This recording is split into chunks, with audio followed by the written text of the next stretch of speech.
Live? Yeah, but I just don't trust it. It says we're live. Well then. You have waited so long to open these boxes because you're so excited. Oh my god, yeah. Like we played Scythe with a friend. He brought his copy over it would have been a week ago now. Yeah. And how awesome are our friends? Our friends are awesome. So shout out to Scotchy Scotch Scott. Yeah. For introducing us to Scythe. Mm-hmm. And yeah, I've just been itching to open it since we got it. Since we got basically Monday. Yeah, so it's been sitting in our house. First of all, thank you guys for joining us.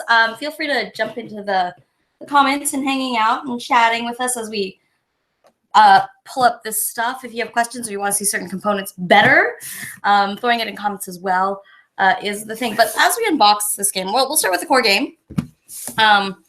In case you haven't heard of Scythe, and it's been really big in tabletop gaming circles. It's almost sold out everywhere whenever you want to get your hands on it, according to everyone we know who's in tabletop. But if you're kind of in a bubble like we are, and that's one of the things is if you are not hardcore into the board game scene, this is a game that is very easy to miss because it sells out so fast. It never really gets to your FLGS. It never gets to your local gaming store. So you're never going to kind of see it on the shelf and go, oh, what is that? That looks interesting. And that's part of the reason why we missed it. Yeah, and it's one of those things where there are minis in it. There's not a lot. They're decent quality, and they're already built.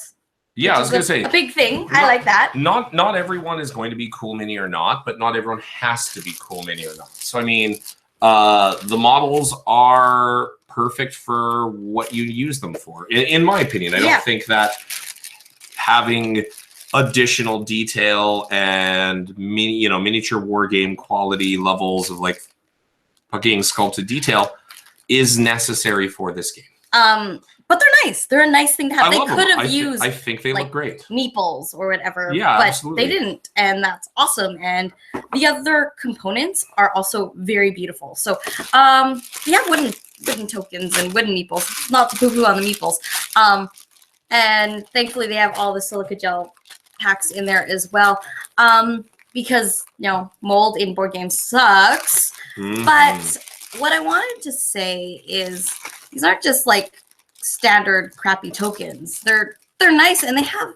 I'm gonna pull up the building stuff. These are tokens that they don't tend to reside on the board. They live on a player's own board, which we can talk a little bit about in terms of the game. But basically, it's kind of like worker placement engine building, sort of. And it's. The components are lovely. You get like this adorable little windmill and that sort of thing. And the mechanics itself are beautiful. But one of the things that we really loved, and maybe you can grab that box lid again, Nathan, is the art. Now, I've talked at length with Nathan about why Agricola sucks, and that shouldn't be news to a lot of people. I mean, don't get me wrong. When we first started playing Agricola, it would have been like 12 years ago. It was enjoyable because this was kind of the era where Settlers of Catan dominated. And after you play Settlers like 24 times, you're kind of done playing Settlers. And you want something that has more meat to it. Yeah. And Agricola absolutely delivered on that. But in like the 12 years since we started playing Agricola and now, board games have evolved so much that Agricola shows its age. It's like going back and watching cartoons from when you were a kid and that just have not aged well. And that's kind of how I feel about Agricola. Like, I remember enjoying it. I do not enjoy it now, not even a little bit. I think the other thing is it's an agriculture game with mechs, right? That's cool. But when you play Agricola, and a combat mechanic. Yeah, and a combat mechanic. Just like there's confrontation in this game. Yeah, your multiple paths to victory. One could be very confrontation heavy. You can militarize, and that's a very valid strategy, especially depending on the faction that you get and your path to victory. So talking about the art, like when the game was designed, James Stegmaier was inspired by the art, and he wanted to create a game around the art. So it's a beautiful game in terms of components. It's a beautiful game in terms of the art. And one of the things that sets it apart in terms of like a game that sets itself in, sets you up to make you feel like, oh, you're starting farming or whatever, is that unlike Agricola, where you start as a peasant farmer and you kind of end as a peasant farmer, probably with a bigger house and more tilled land and probably a cow in your house. This game feels like I always preferred the sheep because the nights get lonely. Nights get lonely. Oh man, we Oh, went Agricola. a whole like 7 minutes, maybe not even before before the jokes got in. But Lake Danger, yeah, Joe, Lake Danger Mouse, not quite as good as I remember. oh my god, And that's right, really, Joe? and that's like I said, that's Agricola. It was great 12 years ago, Right? but in an era where we have Zombicide, where we have Blood Rage. Blood Rage. Oh my god, Blood Rage. You have games that are just richer. And yeah, anyways, this is one of those games where you feel there's a lot of confrontational elements. There's also a lot of like kind of you can sit in your own corner and do your own thing. Yeah, absolutely. It's a medium weight Euro game the way that Blood Rage is a medium weight Euro game, in that it's not really anymore. What it would classify before is something really interesting, really refined. To say it's a medium weight game or a medium weight Euro game now is just in my mind describes games that are like, let's build infrastructure and crap.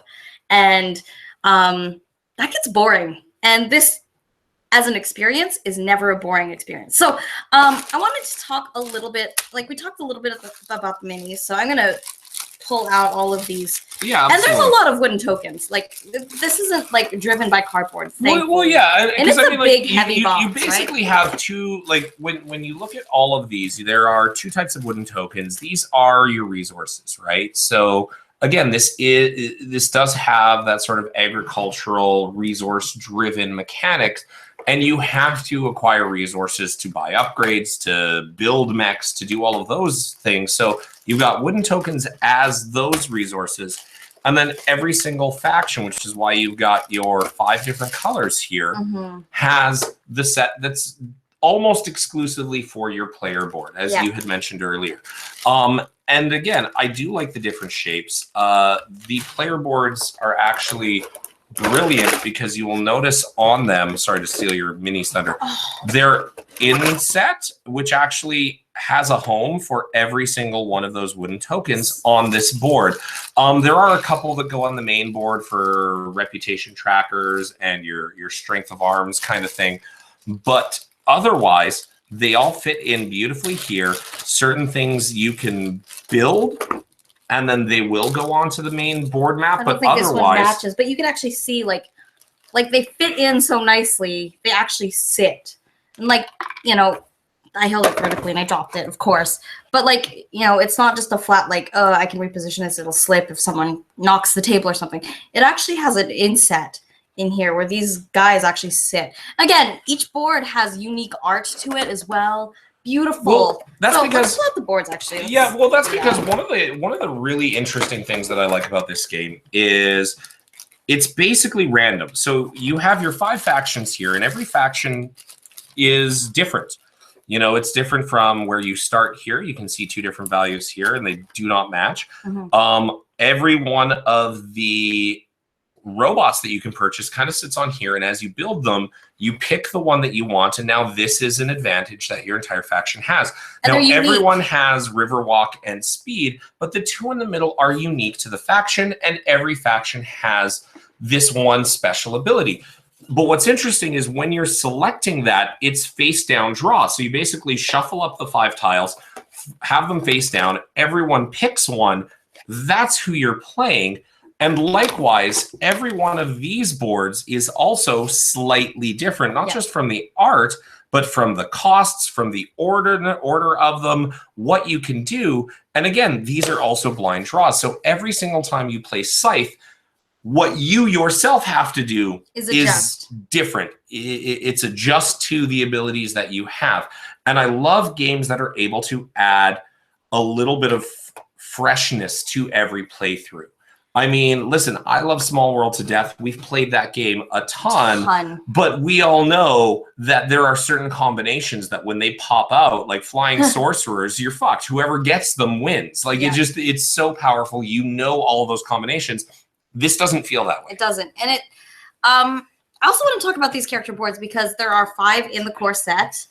And you actually play your general actually as a character with art. Again, each board is different. But I wanted to mention 3 out of the 5 generals, essentially, are female. And they're not naked. Like, they're wearing clothes. Like, they're actually going into battle. And they have an animal companion. It's really cool. But to me, that means something. There are a variety. Like, this game is set in kind of that Eastern European, Eurasia kind of area. But, like, hell, you've got that bleeding out, and the expansion kind of touches on it further based on what's on the box. Like, we haven't opened it yet, so we don't know. But, like, looking at this art, like, there's a diversity of people. I see my face here. Like, that's a big deal to me personally, and I love that. I find that really awesome and impressive. When I see game designers intentionally make that artistic decision in a modern game, that means something to me, and I think that's fantastic. Now, going on to the minis, because you're playing the different characters, you have the generals with their animal companion. I believe this is Olga with her tiger. I don't know the tiger's name, but it's lovely. It's gray plastic, which means you can paint it and not feel weird about it. But it's also beautiful. Going with each mini, so you've got the 5. 1, 2, 3, 4 with the bear. I mean, come on. It's Anna, and she's got a bear. Okay, that's pretty freaking cool. And what is this guy riding? Is it a pig? I think it's buffalo.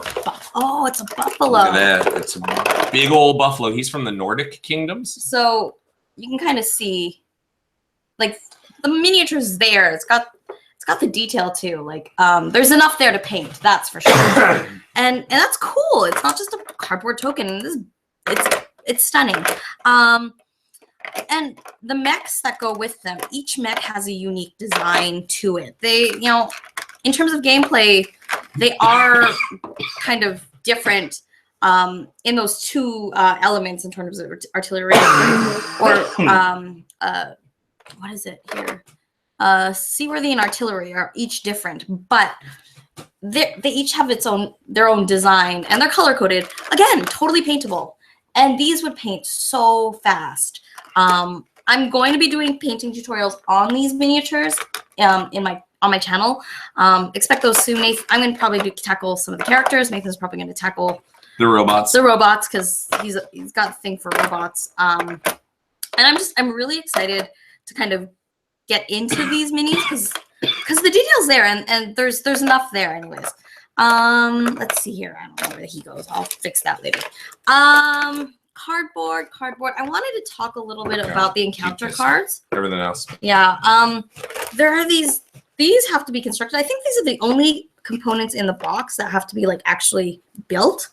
And that's for battles. And I think maybe one day we'll do a let's play of this game where we can show people how it works. Yeah, absolutely. And there's some tokens here that need to be popped out. In case you are wondering, this game is a 1 to 5 player game, which means it does have solo play rules. Again, I'm not.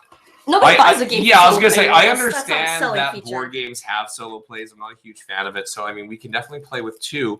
What I love about Invaders from Afar is adding 2 new factions adds 2 new players, so it becomes a 1 to 7 player game with the expansion, which I think is super cool. So here are those encounter cards you're talking about. I opened them.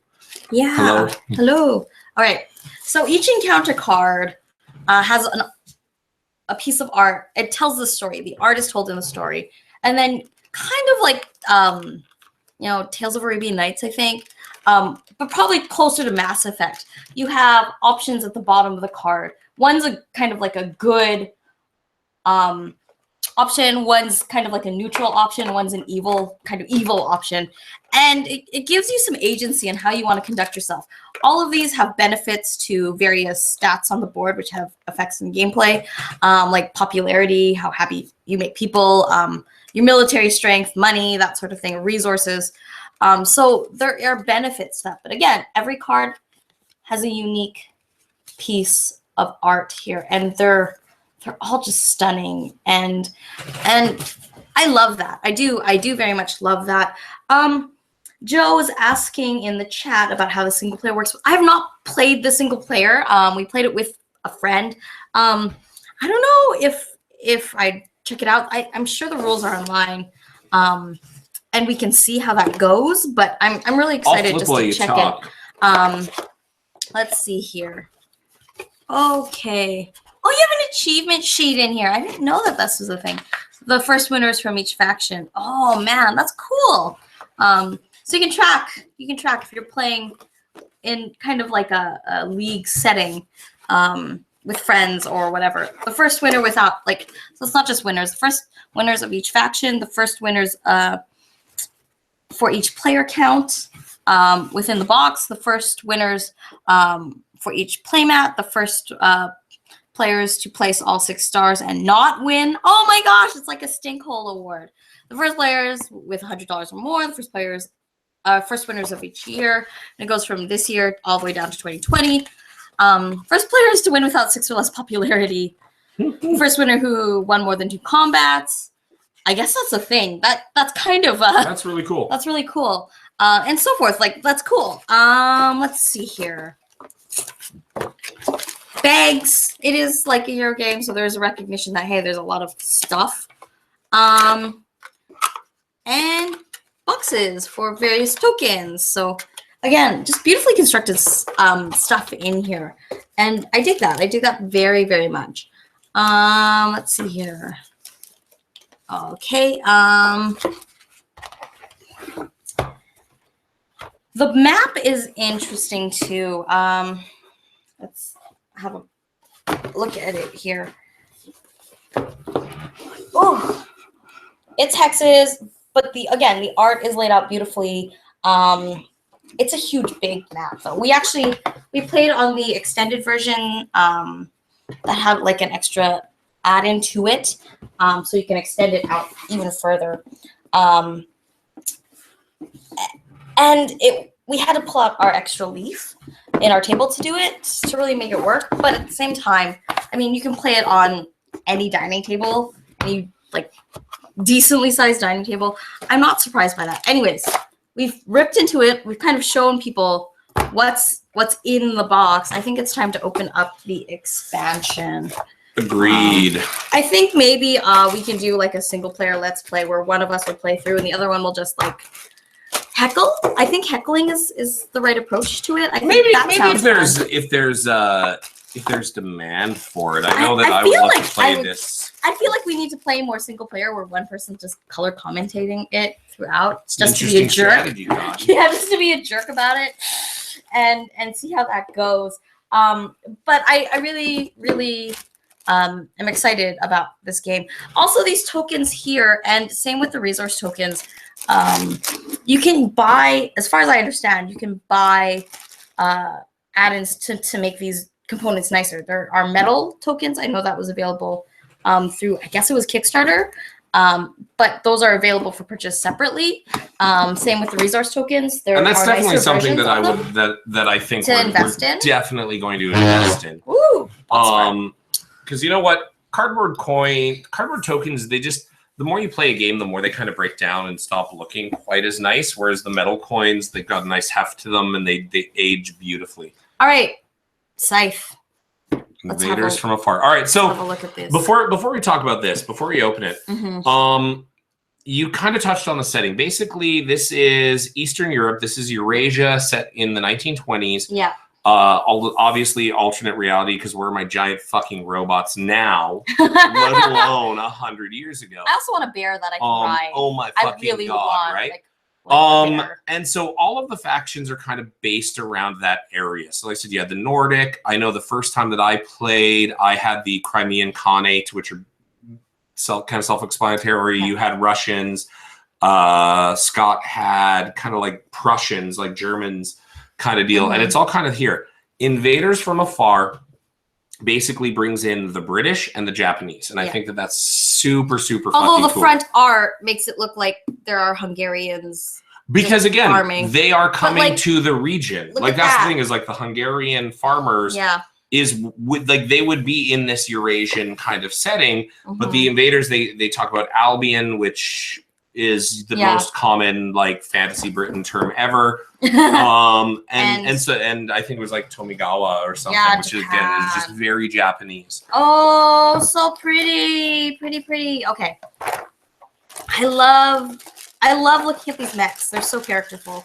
And I don't want to destroy the storage thing. Oh, it's taped. Nathan, give me the scissors. Ah. I was gonna say you're closer. Let's unpack these because I am really excited. These are beautiful. These are, man, I just want to paint these mechs even more now. And I actually think that the expansion miniatures, they look more detailed than the ones in the core set. I'm going to be honest. I think that these are just stunning. These ones I feel much more confident in terms of painting because I feel like they'll hold paint very, very well. So you've got the general, another female, got a monkey on her staff. And look, the staff is more or less straight, which is like a big deal. Akiko and Jiro from the Togawa Shogunate. Jiro. Oh, Jiro's the monkey, and he's got a backpack. Yeah. How adorable. Look, he has a little tiny backpack on there. That's amazing. Oh, Scotchy Scott. So the faction bases were white, blue, yellow, red, and black. Yep, Scott's got it. We were playing Scott's version. And he's answering questions for us because we know nothing about this game. Oh, Scott, you're such a hero. And this is, who is this dude here with the pig? That is Connor and Max from Clan Albion. He's a Scotsman in a kilt, and that's his mean-looking warthog. Oh my God, he's got a kilt. Oh my God. I think that would be the first male model I would have ever painted without underwear, which is a big deal because I've seen enough female models not wearing underwear. Right. So that's cool. Again, these miniatures, I might towards the end pull out the other ones out of the core set and compare them, but I feel like these would actually carry paint nicer. Man, I'm really excited. And here are the mechs here. So, and I mean, that's not to say that if you like the mechs of a certain style, you couldn't paint them a different color, right? Like, or a different theme, so that these ones could represent the Japanese, and these ones could represent, the Albions or whatever. I think that's cool as a notion, just to have something separate and unique. So these ones are just beautiful, and I love the roundness of them. It's so lovely, and it's so thoughtful. Like, yeah. Anyways, those look darn freaking cool. I'm super excited. Yeah, and the bipeds, there are multiple mechs that are. There's at least one on tracks. You got the biped mech, quadped mech. Ah, man, I feel like those are better detailed, right? Right? Yeah, it kind of looks like it. Let's see here. So there's a card for Connor. There's the card for Max. I don't know if this expansion itself specifically says it can increase the player of the number of players in the game to 7, or if it's just that playing with 6 or 7 players. You can. Oh, they have the rules for it too. Yeah, there are additional rules. They kind of talk about they basically make 2 kind of adjustments where they say that in a 6 to 7 player game, you want to adjust the Crimea mech benefit this way, and the Polania faction ability changes in this way. And that's kind of what it is. It goes into a little bit about Clan Albion and the Bigger money tokens Shogunate. too. They've got 50s in here. Yeah, which is cool. And it looks like there's an additional token. Move to any unoccupied Farm and Meander. Pick up 2 options for encounter card, which is cool. Again, like it looks like there's actually additional rules in the set as well. It's not just like, hey, more stuff to make this game bigger. And here are the cards. Again, I love the art. I love the art in these. Oh, whoops. I'm just knocking the camera. Beautiful. Beautiful. Okay. Joe was talking about it's okay to play with your phone and that sort of thing. Now, I read in a book somewhere about like gaming etiquette and something that you probably shouldn't do that. But also, I was gonna say it's actually each turn, while it feels like you have a lot of options, and you do, you have a lot of options. The turns go pretty quick. And the other thing is, as you get deeper into the game, someone else's action may trigger a benefit for you. So this bottom part of the board here, basically when you unlock the abilities that are down here, you can activate this when someone else takes that action as well. And that's freaking cool because that sort of mechanic keeps players engaged throughout the entire like turn cycle. So it means that you're kind of watching as everything's happening. The board is changing consistently while everything's happening. You're planning your next move. And when someone announces their action, you can trigger your own action on your board. So there's always a level of engagement on every turn, no matter who's taking a turn. And that's pretty cool too. Like from a design standpoint, I appreciate that. I think that's pretty cool about the game. So yeah, that's it. We are unboxed. So one of the things that I was reading though, there is a factory deck essentially in case you ever get to it. It does say that if you're ever going to play with this expansion, the first time you do, they have 4 replacement cards. So they give you the number of cards to replace from the core set. Mm-hmm. And part of the reason why they modify a couple of abilities in there is they point out if you're playing like a 7-player game, those abilities just don't have as big a benefit as the other factions. And so as a result, that's why they're doing it. And I think that attention to detail is really refreshing because they're basically saying, hey, look, the core set works. The core set is great. We've introduced these 2 new things. It allows more players in, which is always great. Because I know that we could probably play a 7-player Scythe game at a roller derby tournament next week just with my crew. Because I've got all of the board gamers except for you. You kind of miss out. All there. But like I said, you know, when they point out where they're just like, it just didn't scale up the way we intended. So it was balanced here. It didn't scale up. And so we are changing it. That attention and that love of the rules, I really appreciate because so many games just add on and they don't look back and see, does this still work as intended?